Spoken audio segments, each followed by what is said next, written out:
Hey everyone, welcome to the video. This is going to be a short list of kind of tips and tricks and things to consider within Counter-Strike. It might be a new player and you don't know these things, or in the case of a lot of my more experienced team members, you might have been playing for a while, but you're still doing some of these things. And this is not going to be an aim guide.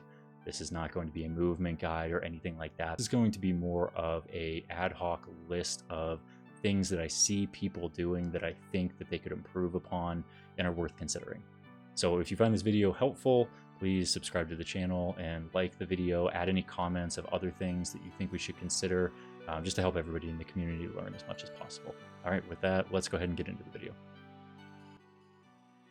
Okay, first thing that I want to talk about is something that I see a lot of new players do, which is slightly understandable, but also people who've been playing this game, when I look at their profiles for years, still doing, and that is knowing when to buy head armor or when to not buy head armor.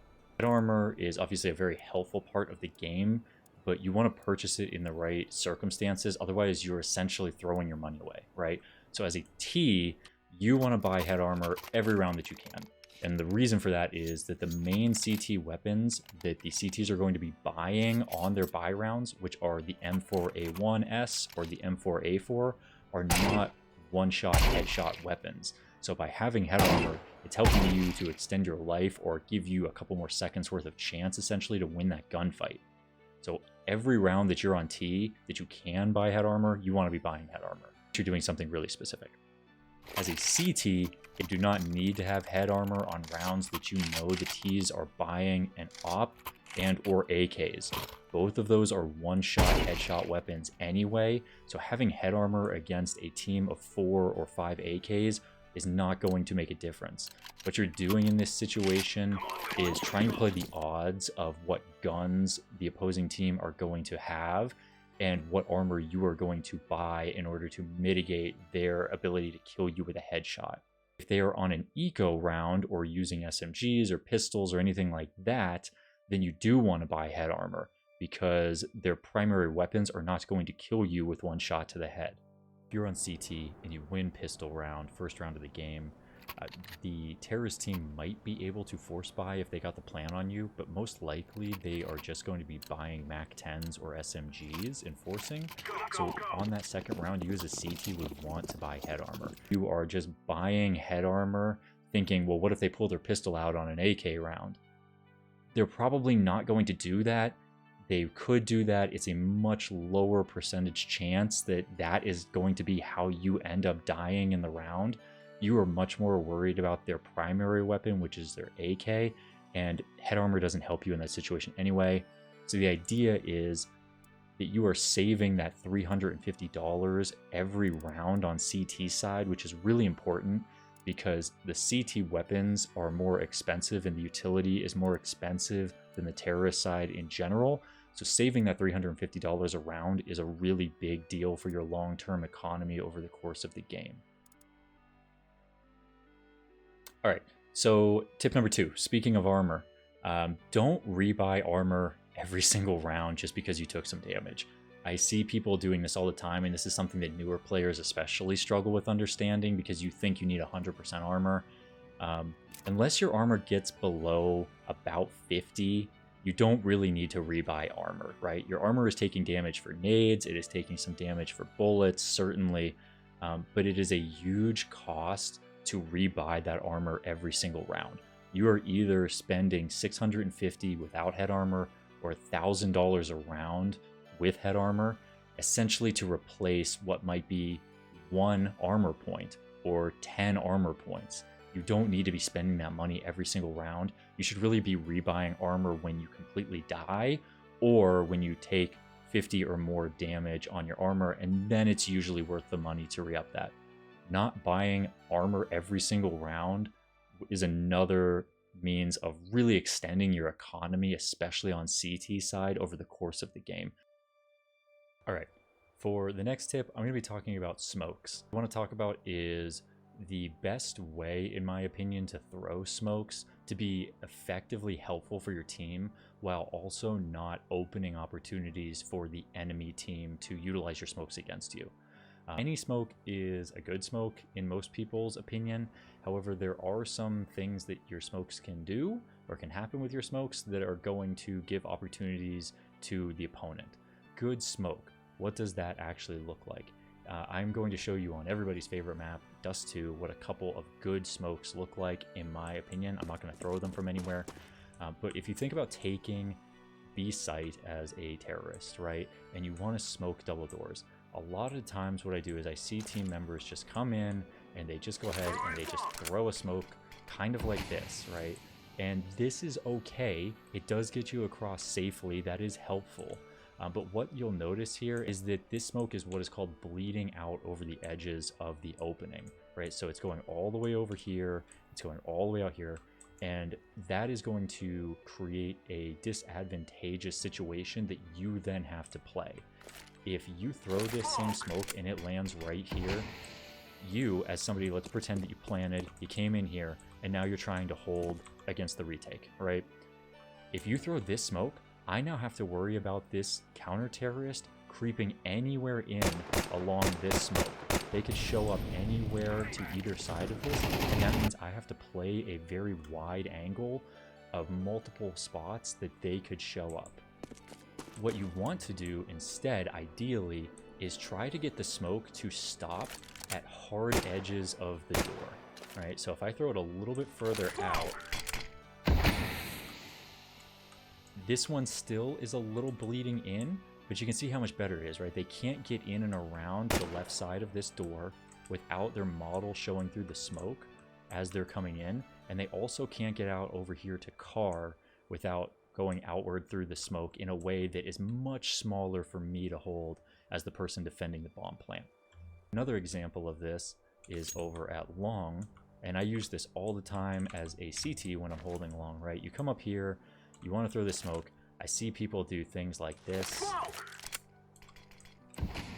Again, it technically blinds the Ts when they're rushing, but if they want to push this and say they flash out and 2 or 3 of them hit through this smoke, you don't have to worry about them coming out behind the smoke against the wall, all the way over here. I have to worry about this entire area to cover, right? Ideally, what I try to do is throw it a little bit deeper into long doors, and it cuts off right where you can see the hard edges here. They can't get out and around this door without coming out through the smoke, and now all I have to do is hold this very narrow angle that they have to push through as a choke point. This is a much more effective way to try to get your smokes to land that will help you without also giving the team opportunities to peek smokes and push you through them and catch you off guard.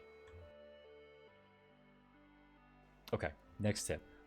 This is generally something that I see people being pretty unaware of, especially as new players to first-person shooters. That is the idea of angles, point of view, how to hold an angle to help your teammates. But what I see people doing is thinking that they are holding an angle or a place that the enemy team can be coming from, and the way that they're holding it just leaves their teammates out to dry because the person holding that angle isn't actually looking at the correct place to stop somebody from pushing it. An example that I'm going to give you is on D2 here. If I am a terrorist and these CTs are getting really aggressive and they're just pushing us every round, and somebody who is opping in Sui maybe calls, hey, they're rushing up mid, I, as a terrorist, might stand here and I might think, okay, I'm going to hold mid against this person who's going to push barrels. Now, what's happening to me? I am now potentially open from long doors, right? And maybe I am thinking, okay, I can hold this position because I have a teammate over here on Taxi who says that they are holding this spot. But your teammate at Taxi isn't actually holding the spot. What they're doing is they're standing right here or up on Taxi. And because they aren't confident in their gunfights, they aren't actually holding the opening angle here in any meaningful way. They're holding it as a passive angle.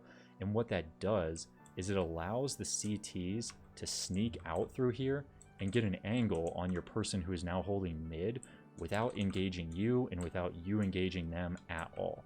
And this is going to get your teammate mid killed, and they are going to scream at the person who's holding Taxi, what are you looking at? I thought that you were watching long. What the hell? So keep in mind when you see that your teammates are in a position that maybe they are exposed to an opening that they either don't care about or they're not conscious of. You need to play this in a way that is not disadvantageous for you. You don't just want to stand and get yourself killed trying to do a head-up gunfight, but be aware of where your teammates are looking and what you can do to help them. Or if your teammates are holding long doors, that they might be in a position that isn't actually helping you, and you now need to play this angle from a much different one in order to force this CT to come more out long into the line of sight from your person holding taxi. Okay, here's another example of holding angles to help your teammate, right? So on Ancient here, if you pretend that you're on terrorist side, you got two of you, you're trying to work cat, banana here, whatever you want to call it, and you have one person who is essentially presumed to be holding B ramp over here, and their teammate is now going to work up towards Jaguar, Cheetah, whatever you want to call this, up towards mid, right? And this person working mid thinks, oh, this is great. My guy ramp is going to cover my back as I push up this walkway, and we're going to be able to try to make something happen here. However, the person holding ramp is not that confident in their gunfighting abilities, and they're actually kind of just hiding behind the boost box here, not aggressively holding this angle at all. And I, as a CT now, maybe mid-round, later in the round, start to push here, and who do I see first? The guy not expecting me to be pushing ramp because he thinks his teammate is holding this angle. And this guy, who's supposed to be holding this angle, is doing nothing. So I maybe kill this terrorist who's pushing up cat, and then this guy swings. Maybe he gets me, maybe he doesn't. But this is the idea of, it's an unhelpful angle that is leaving a teammate out to dry who thinks they have your support. Really what this person box should be doing is playing at least a little more aggressive, right? So when you come down here and you think about the angles that you need to play in the lines of sight, as the person holding ramp here, you should be thinking, what is the first line of sight the CT will have on my teammate who is walking up cat? And that is essentially right here, all right? It is working up here. So from this point right here, everywhere further to my left, that teammate is going to be visible. So that means as this T player who is supposed to be holding ramp, you need to be able to see where I was just standing, or be further to my right in this case, holding this angle, to make sure that that CT cannot swing down and kill my teammate very easily, right? You have to hold these lines more aggressively, and not just sit there and think that you're holding an area, because otherwise you're essentially baiting your teammate, and they're going to probably let you know about it.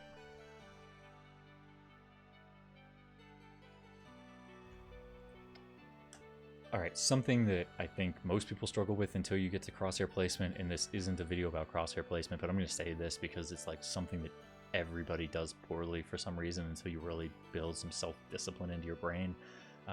Aim higher than you think you need to. I tried really hard when I was learning CS to build visual cues around the map that helped me understand where somebody's head is going to be. So like if I'm playing long here and I have this terrorist who's going to be coming outdoors, look at how high you actually need to be aiming in order to land a headshot when this person comes running through doors. It is up above this iron bar crossing long doors, right?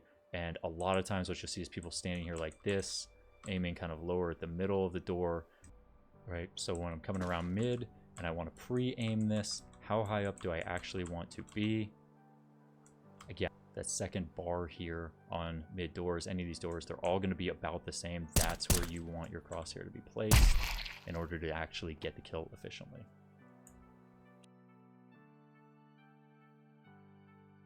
All right, another thing that a lot of people do wrong, regardless of the skill level you're at until you're really good at Counter-Strike, is getting past the idea that you don't use utility to kill people, or that it, at the very least, shouldn't be your primary way that you are trying to end a gunfight. Let's pretend like you're in a one-on-one, right? And you think, all right, I am a CT and the bomb is planted A on D2, and I'm going to come up here, and I've been, fighting with this guy. I know he's on site. My teammates say he might be hit a couple times. I'm now close enough to be in this engagement actively where at any point he could pop up somewhere from various angles and could shoot a shot at me, right? What I don't really want to do is lose faith in my ability to win the fight with the gun that I have, and instead try to do it in a passive way with a nade or a molly, something like that. Because what can happen, and it happens all the time, especially at lower levels, is that you go to pull this nade out, and boom, there's this guy all of a sudden, and he swings and peeks and rolls you, and you're dead, and you just lost the round because you weren't in a position, you can't get this nade off fast enough, and you didn't have your gun out. You should win gunfights with guns. If you are able to get a utility kill, then that is great. I'm not saying that there's not a place and time for being able to do that. There is. You know, if I was all the way over here on Cat, and I know that that guy is still holding right here in sight, I might think, okay, there is no way, unless he swings all the way to Goose or over here to Blue Barrels, that this guy can get a shot on me. So maybe now I'm going to go ahead and I am going to throw a nade and try to do some damage and see if I can end the gunfight, right? But you should not swing out here, fight this guy, and then right here try to nade them. 8 out of 10 times, you're going to get caught with your pants down, and you're just going to lose the fight, and your teammates are going to be very disappointed in you. Alright, so this one is going to be a little bit more complicated because it involves a lot of situational awareness in Counter-Strike that a lot of new players don't really have yet. But it is the idea that this game is not inherently about just going out and winning gunfights heads up against people. The first person you run into, you just want to fight them and try to win that. Of course you do want to win gunfights, but Counter-Strike at a higher level is a lot more about intelligence and information and playing in a way that gives you an advantage over your opponent. Part of that is a numbers advantage of the 5 people you have on your team, one of which is you, right? So if you're just going out there every round trying to hold your line of sight in a super hard way, and you're not winning your gunfights, you're constantly putting your team at a disadvantage. And really what you want to do instead is try to develop this idea of, how do I get information in order to relay that information to my team so that we can understand what the opponent is doing as far as a strat or a setup, and we can work around that together with that information. A lot of times that involves just jiggle peeking, right? And trying to make sure that you give your enemy as little line of sight as possible to kill you while you are getting information. Jump peeking in certain maps is also a thing, right? You can do this on different areas of different maps in order to really know what's going on. What you really want to do is you're trying, especially as CTs, to draw out as much time as possible while having as much utility and as many CTs alive as possible as far into the round as you can. And so what you want to do, especially if you are not a great gunfighter in Counter-Strike yet, you really want to just try to make yourself as useful as possible by delaying the enemy team, giving your team members information that they can then use to react towards, and stay alive as long as you can. Now there's a balance there, right? Because obviously you don't just want to hide and not do anything and leave your team members out to dry. But you also don't just want to stand here holding an offline. If you're not going to win this fight, you're going to die, and now B is open and your team has to come retake this whole position, which can be pretty difficult for lower level players. And this same idea applies as a terrorist player when you've taken a site. So let's pretend like you have planted a bomb at B and you are now holding this position. And what you want to do as a terrorist post-plant is delay the CTs as long as possible. That's why you want to have utility left over so that you can smoke the entrances the CTs are going to have to come from, or mollies. You want flashes to delay them. You want to burn as much time off of the clock as possible. Your primary goal is not to run out and try to find the CTs and kill them to end the round. It is to delay their ability to retake the site, to stay alive, and make them make choices that they can then make mistakes by choosing the wrong thing. Alright, well, that's going to cover it, guys. Those are some of the really basic things that I've just written down as I've observed lower level team members doing them as I've played. If there's anything else that you think of that you see your team members doing that should be added to this list, definitely list it in the comments. Let's talk about it. I'm trying to help my newer friends who are getting into the game understand these things. I know a lot of you are doing the same, so if this was helpful, like it, share it, send it to your team members who could maybe use this, and appreciate you taking the time to watch the video. Have a great day.